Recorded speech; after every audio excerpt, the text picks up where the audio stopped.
Hello and welcome back to Bicyclelegs and another edition of Favourite Albums of All Time. And today I'm going to be talking about a wonderful album from 1968. It is my favourite album by this band, and that is Bookends by Simon and Garfunkel. I've done a Simon and Garfunkel studio albums ranked. I will leave a link for that in the description. But I've been listening to Simon and Garfunkel again in the car this week, and it just made me realise how much I love this album. It's an album that I have very fond memories of sort of growing up. You know, obviously I wasn't a child in the 60s, but in the 80s, my younger sister and I used to listen to this album all the time because my mother owned the Simon and Garfunkel box set. And it was one of the few sort of pop albums that my mother owned at all. She was mostly into sort of classical orchestral music. And my younger sister and I used to listen to this album all the time. We used to listen to all the Simon and Garfunkel, but this was the one we gravitated to the most. And to this day, I still think that this, over even Bridge Over Troubled Water, is their defining work. I love this album to death. Side 1 and side 2 are very different from each other. Side 1 is basically a concept, whereas side 2 is just individual tracks, a lot of which had been already released as singles, either A-sides or B-sides. But side 1 is this wonderful sort of journey from childhood into old age. And it starts off with the instrumental Bookends theme, which they will come back to at the end of the piece. So rather fittingly, it bookends side 1. It's just instrumental, it's just Paul Simon on his guitar playing the theme. It's only about 30 seconds long or thereabouts.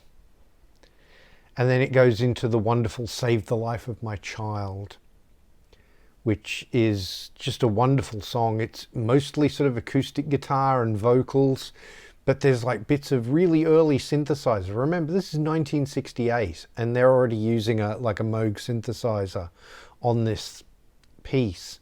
You know, before the Beatles did, before a lot of people did. The lyric is really interesting. You know, it's talking about this the boy sitting on the ledge and people making sure he doesn't, doesn't jump from the building. And the mother is screaming, "Save the life of my child." And you have, different people sort of weighing in on the situation. An old man who had fainted was revived. You have the New York Times weighing in on it. You have police, being, oh, kids these days, you can't trust them, sort of thing. Yeah, it's just a wonderful, wonderful song. And then it doesn't resolve. You never find out, it says that he flew away, what does that mean? Was he an angel? It's kind of ambiguous as to how the song ends. But then you get into a Simon and Garfunkel classic, possibly my favourite Simon and Garfunkel song of all. I always used to think that was The Boxer on Bridge Over Troubled Water, because I love that song to death too. But America, it's such a beautiful song. It's the sort of young adult song in this sort of journey from childhood to old age, and it's got one of possibly Paul Simon's most beautiful melody, and the lyric is just so gorgeous. It's let us be lovers, we'll marry our fortunes together. This young couple decide to go on this road trip on a Greyhound bus, and discover the country and Then they realize that everybody's doing it, you know, all these cars on the New Jersey Turnpike at the end. But there's all these beautiful little details in the lyric, you know, they're playing games with the faces. You know, she said the man in the gabardine suit was a spy. I said, be careful, his bow tie is really a camera. It's beautiful. And then you've got, you know, just little dialogue between Paul and Kathy, you know, who was a recurring character in some of his early songs. She was an ex-girlfriend of his. Yeah, just a lovely, lovely song, and just such a gorgeous melody, you know. To this day, I find it really touching. Then you get the sort of middle-aged song, Overs, which is a really heartbreaking song. It's sort of a middle-aged couple realizing that their relationship is over, you know, but can he actually leave? And he, you know, he's sort of mulling it over in his head as to whether he can actually break up with this woman. You know, just, yeah, it's a touching song, but it's a heartbreaking song. You know, there's the line, drop a smile passing in the hall, but there's no laughs left because we laughed them all. It's just... Then you get this piece called Voices of Old People, and it's not a song, it's actually a recording that Art Garfunkel did. He went into a retirement village and just recorded some of the old people talking, just to give that atmosphere. It says it's from the United Home for Aged Hebrews and the California Home for the Aged. So there's a couple of different old folks' homes that he went to get all these different voices. And then you get the gorgeous Aching Old Friends, which is the elderly person's song, you know, sat on their park end like bookends. You know, it's... I've, you know, heard them do this song live in concert and that sort of thing on various recordings, and it's absolutely beautiful. You know, especially the part where Art Garfunkel sings "How Terribly Strange to Be 70." It's just... and then it goes into the Bookends theme at the end of side one, and you actually have a lyric this time, which kind of ties the whole thing up, you know. And the last couplet of the Bookends theme just, to me, sums up the whole theme of side one's sort of premise, which is, preserve your memories, they're all that's left you. It's wonderful, wonderful stuff. Then side two is completely different. It's a lot of more upbeat music. It starts off with the wonderful Fake in It, which is a really sort of more upbeat song. It's got horns in it. It's the lyric is a more playful lyric. It's just a wonderful song. It was released, I don't know if it was an A-side or a B-side, but it's a wonderful song that was a single. But then you get a song that's near and dear to me and my sister's heart, my little sister,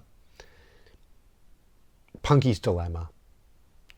Again, this is not such an up-tempo song. It's a quite jazzy song, in fact, which you don't really sort of expect from Simon and Garfunkel. But it's definitely got a jazzy vibe to it. And again, a very, very playful lyric. Almost if it's taking a bit of, making a bit of fun of sort of the psychedelic lyrics and that sort of thing, you know. Wish I was a Kellogg's cornflake floating in my bowl taking movies. I love it. It's such a beautiful song. And then you get the, you know, one of the all-time most famous Simon and Garfunkel songs, Mrs. Robinson, from the movie The Graduate. I don't know if I need to say much about Mrs. Robinson. I think everybody knows that song. Even if you're not a hardcore Simon and Garfunkel fan, you know Mrs. Robinson. Just wonderful. That wonderful acoustic guitar riff, the ding ding ding. I love it. It's a great song. It's a great lyric. It has a lot to do, ties in with the actual movie. Then you get A Hazy Shade of Winter. Now, a lot of 80s people like me probably know this song because it was covered by the Bangles, and the Bangles did a really good version of it. But I was already familiar with the original version because, as I say, I grew up in the 80s with Simon and Garfunkel with these albums. So, I mean, I do prefer the Simon and Garfunkel version, obviously, but the Bangles version is really, really good too, and definitely worth checking out if you haven't. But it's a great song. It's up-tempo. It's definitely in that folk rock vibe. It's a great lyric again, you know, look around, leaves are brown and the sky is a hazy shade of winter. I love that sort of imagery that Paul Simon would create in his lyrics. Just a wonderful, wonderful up-tempo folk rock song. And then you finish with, again, another really playful song, At the Zoo. Again, another, you know, it starts off quite gentle, but then it gets moving pretty quickly into a really sort of up-tempo kind of feel.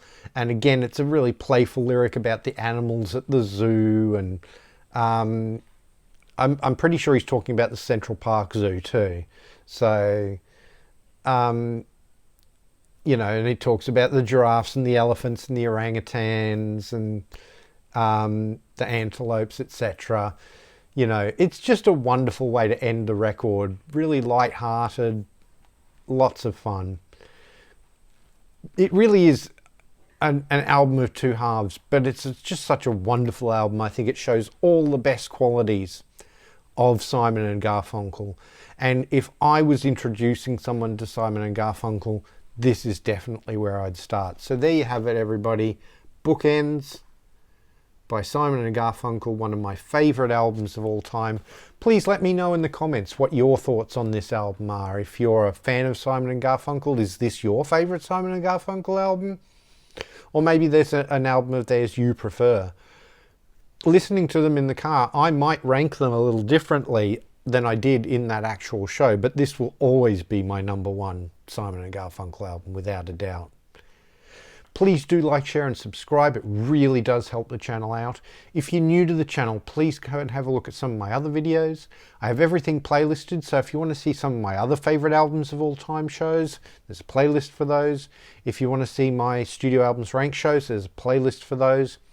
If you want to see some of my appearances on other people's channels, I also have a playlist for those. If you want to follow me on social media, I'm at bicyclelegs on Instagram and Twitter, and I have a dedicated bicyclelegs Facebook page. Links all in the description. Please come and give those all a follow and join in the conversation. I'd really love to have you there. Thank you very much for watching, and I'll see you in the next one.